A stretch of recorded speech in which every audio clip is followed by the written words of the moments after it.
Team certainly battled well against nationally ranked Villanova. Ended up coming up a little short, 29-16 in the end. But second game against the nationally ranked team. How did you feel like you played on Saturday?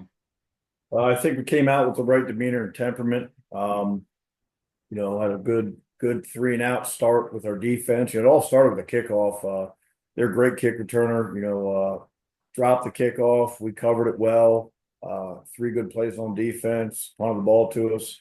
Sustained a good drive. Didn't make many mistakes and put the ball in the end zone.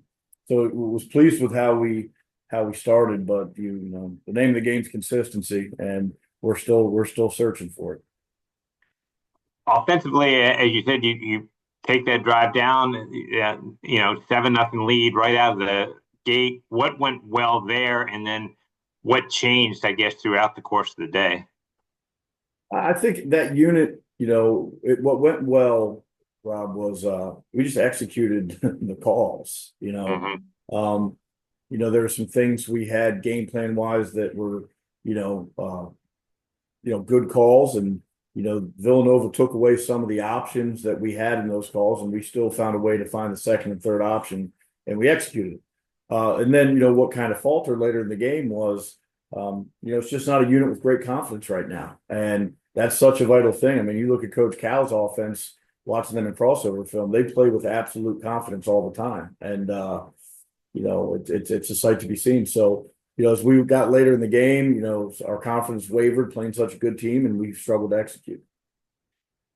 How much you talked about when and you've played against it a bunch, that Villanova defense, and how unique it is. You had the good drive early and the good drive late, but what are they able to do to cause people? Because it's not just your team. What are they able to do to cause so many problems? They get you going. They get you going east and west. There's not a ton of opportunities to get downhill on them in the run game because of the way they deploy their front. And coverage wise, they do a good job playing man. They do a good job rotating in their cover three.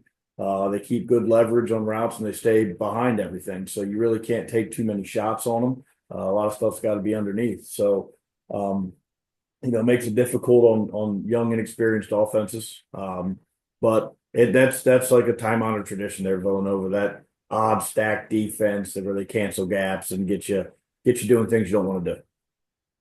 On the other side of the ball, your defense did as good a job probably again as any team has all season against Villanova's offense. You hold them to 256 yards in the game. What were you able to do so effectively?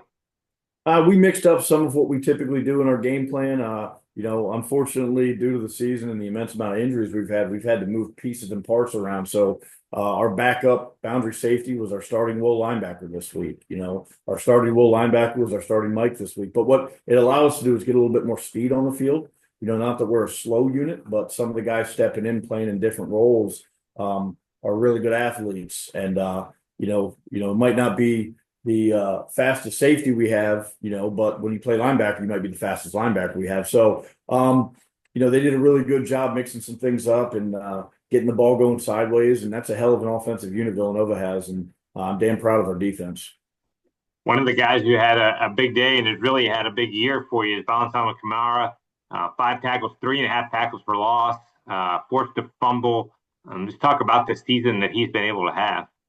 Yes, out of all the players in our locker room, he is most like-minded to me. And it's unique because we're pretty much the same human. But no, he loves football. He plays it for the right way. He's a guy who's battled through stuff all year long. He's got a big old club on his hand. I'd love to see how much havoc he could cause with two good hands. He's fallen off a couple sacks this year because he just can't grip with that thing.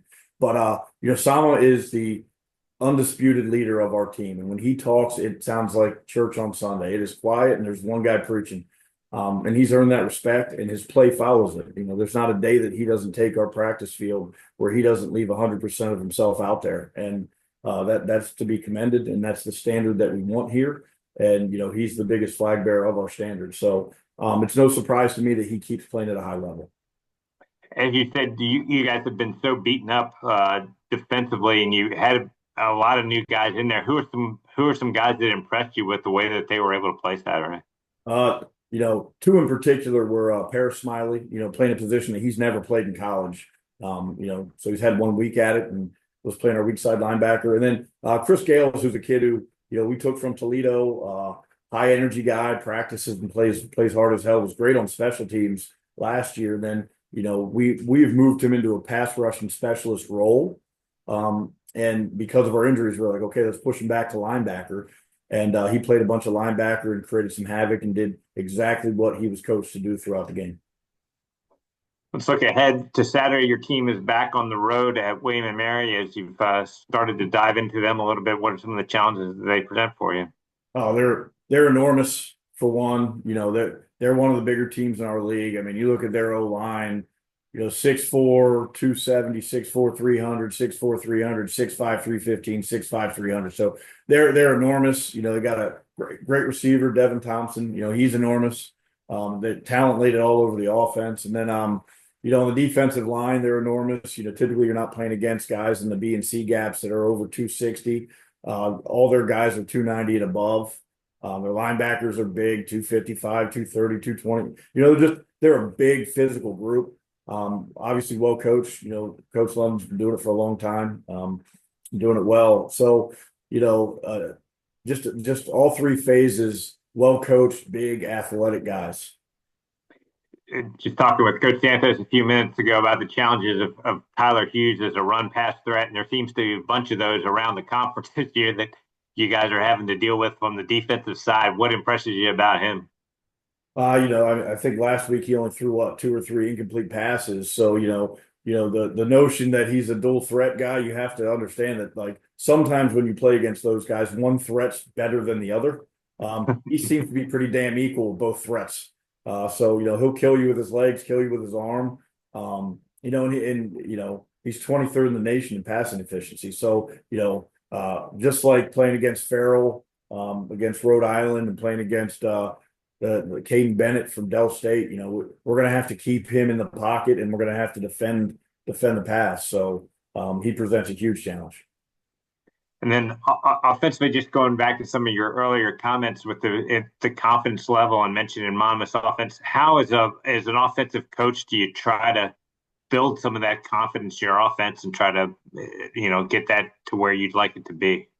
Oh yeah, you gotta figure out what your players' strengths are and kind of try to cater the game to them.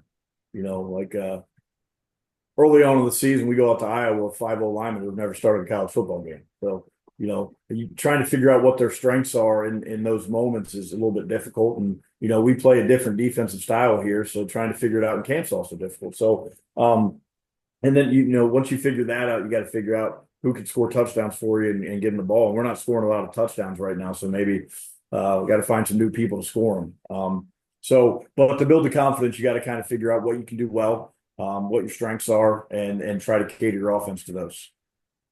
All right, Jared. Thanks as always for the time here this morning, and I look forward to talking again next week.